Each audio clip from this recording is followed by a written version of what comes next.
Hello guys, ഇന്ന് നമ്മൾ royal Enfield bullet ആണ് നമ്മൾ അൺബോക്സ് ചെയ്യാൻ പോകുന്നത്. അൺബോക്സ് ചെയ്യുന്നത് റോയൽ എൻഫീൽഡ് ക്ലാസിക് 350 ഗൈസ്. ഇതാണ് ഗൈസ് റോയൽ എൻഫീൽഡിന്റെ ക്ലാസിക് 350 മോഡൽ, സ്കെയിൽ മോഡൽ. ഇത് നമുക്ക് 3 ടാങ്കാണ് കിട്ടുന്നത്. ഒന്ന് റെഡ്, ഗ്രീന്, വൈറ്റ്. ഈ സീറ്റ് എടുത്തിട്ട് എന്താണ് ടാങ്ക് മാറ്റാൻ പറ്റും ഗൈസ്. ടാങ്ക് ഈ സ്വിച്ചിൽ എന്താ പ്രസ് ചെയ്ത് കഴിഞ്ഞാൽ സീറ്റ് ഇടാൻ പറ്റും, എടുക്കാനും പറ്റും. ഇതിൽ സിംഗിൾ സീറ്റ് ആക്കാൻ പറ്റും guys.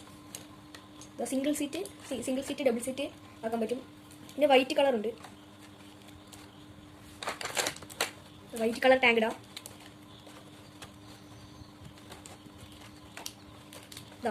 White bullet, red bullet, green, ഈ 3 കളറാണ് ഇത് വാങ്ങുമ്പോൾ കിട്ടുന്നത്. പിന്നെ ഈ ഒരു സംഭവം കിട്ടുന്നുണ്ട്. ഈ സംഭവം ബുള്ളറ്റ് ഇവിടെ സ്ക്രൂ ഈ ബുള്ളറ്റിന്റെ ഇവിടുത്തെ ഈ എന്താണ് താഴത്തെ സ്ക്രൂ അഴിച്ചിട്ട് എന്താണ് ഇത് ഫിക്സ് ചെയ്യാൻ പറ്റും. ഇത് ഫിക്സ് ചെയ്ത് കഴിഞ്ഞാൽ എന്താണ് പുൾ ബാക്ക് മെക്കാനിസം ആണ്. പുൾ ചെയ്തിട്ട് വിട്ടാൽ ഇങ്ങനെ പോകും. ഇതാണ് ഈ ടോയത്തെ പ്രത്യേകതകൾ.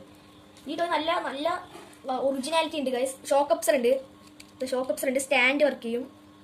പിന്നെ എന്താണ് ടയർ, ഡിസ്ക് ബ്രേക്ക് എല്ലാം എല്ലാം ഉണ്ട് ഇതിൽ സംഭവം. എനിക്ക് നല്ല ഇഷ്ടപ്പെട്ട ഒരു ടോയാണ് ഞാൻ വാങ്ങിയത് ബുള്ളറ്റ്. അപ്പോൾ ഇന്നത്തെ വീഡിയോ ഇത്രയേ ഉള്ളൂ. Tata bye bye.